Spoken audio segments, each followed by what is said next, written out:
Bismillahirrahmanirrahim. Dear students, you are watching educational channel KMCH. I am Khalid Mahmood from KMCH Physics Academy. Our subject is Physics of class 9th. We are solving its examples. Today we have to solve example number 6.6 of unit number 6. Unit number 6 is work and energy. Let us see the statement of example number 6.6.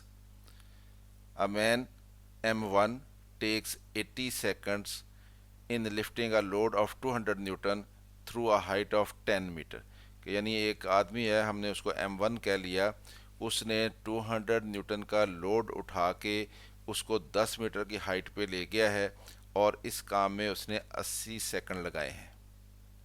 While N other man, एक और आदमी है, उसको हमने M2 कह लिया, M2 takes 10 second in doing the same job. यानी दूसरे आदमी ने वही काम किया है, यानी 200 न्यूटन लोड है, उसको उसने 10 मीटर की हाइट पे वो ले गया है, लेकिन उसने ये काम सिर्फ 10 सेकंड में किया है। Find the power of each, दोनों की हमने पावर मालूम करनी है। यानी पहला आदमी जो M1 था उसकी पावर कितनी थी और दूसरा आदमी जो M2 है उसकी पावर कितनी है। Time taken by man M1, इसको T1 रख लेते हैं, 80 सेकंड उसने टाइम लिया। Time taken by man M2, उसको हम T2 रख लेते हैं, उसने 10 सेकंड टाइम लिया। लोड लिफ्टेड W उसको कहेंगे, और लोड जितना लिफ्ट किया है, जो उस लोड का वेट था उतनी ही फोर्स लगानी पड़ेगी उसको उठाने के लिए, तो उसको हम F कह लेते हैं, तो वो 200 न्यूटन है। डिस्टेंस मूव्ड, उसको S कह लेते हैं, वो 10 मीटर हाइट तक लेके गए हैं उसको हम।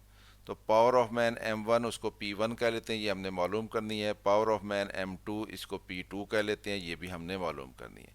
तो पावर का फार्मूला लगा देते हैं। पावर क्या होती है?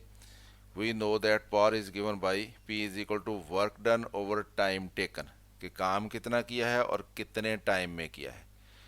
The rate of doing work is called power. तो ये डेफिनेशन है पावर की।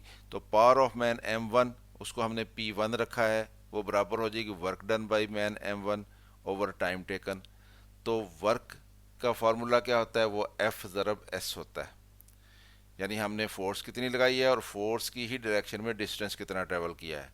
तो F ज़रब S ये वर्क हो जाएगा, और T1 टाइम लिया था पहले शख्स ने, तो वैल्यूज़ पुट कर देते हैं। F कितना है? 200 न्यूटन, यानी वेट के बराबर कम से कम फोर्स लगानी पड़ेगी हमें जब उस किसी चीज़ को उठाना हो। तो S कितना है? 10 मीटर हाइट तक लेके गए हैं। टाइम कितना लगा था उसको? 80 सेकंड लगे थे। तो ये हमारे पास न्यूटन मीटर क्या हो जाता है? जूल हो जाता है, जूल पर सेकंड। जूल पर सेकंड क्या होता है? ये वाट हो जाता है। 200 को 10 से मल्टीप्लाई किया, 2000 हो गया, 2000 ओवर 80। तो 2000 को 80 पे डिवाइड कर देते हैं, तो ये हमारे पास आ जाता है 25 जूल पर सेकंड। तो जूल पर सेकंड क्या होता है? ये वाट होता है। तो इसका मतलब उसने 25 वाट उसकी पावर है, पहला शख्स जो था।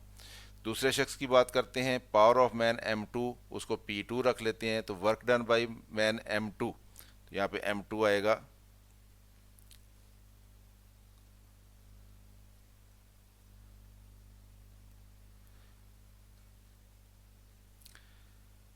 कि मैन M2 ने वर्क कितना किया है और उसने टाइम कितना लिया है, टाइम टेकन। तो वर्क तो उसने उतना ही किया जितना पहले शख्स ने किया था, यानी F ज़रब S, और टाइम उसने T2 लगाया था। तो F कितना था? वही 200 न्यूटन, उतना ही लोड उठाया उसने और उतनी ही हाइट पे लेके गया 10 मीटर तक। लेकिन टाइम उसने कितना लगाया था? वो 10 सेकंड लगाया। तो ये 200 इंटू 10 2000 बन जाएगा। 2000 न्यूटन मीटर क्या बन जाएगा? जूल बन जाएगा। तो 2000 जूल ओवर 10 सेकंड। तो ये 10 का एक ज़ीरो इस ज़ीरो से कट जाएगा, तो हमारे पास 200 आ जाएगा। जूल पर सेकंड क्या होता है? वाट होता है। तो 200 वाट। तो दूसरा शख्स जो है उसकी पावर जो है वो 200 वाट निकल आई। Thus the power of man M1 is 25 watt and M2 is 200 watt। तो स्टूडेंट, इस तरह से हमने ये क्वेश्चन सॉल्व कर लिया। उम्मीद है आपको इसकी समझ आई होगी। ख़ुद भी देखें, दोस्तों के साथ वीडियो को शेयर भी कर लें ताकि वो भी इससे फ़ायदा उठा सकें। और अगर चैनल अभी तक सब्सक्राइब नहीं किया तो सब्सक्राइब कर लें ताकि आपको 9th क्लास की फ़िज़िक्स की इसी तरह की वीडियोस KMCH फ़िज़िक्स एकेडमी की तरफ से पहुंचती रहें। मेरी तरफ से अल्लाह हाफिज़। शाद रहें, आबाद रहें।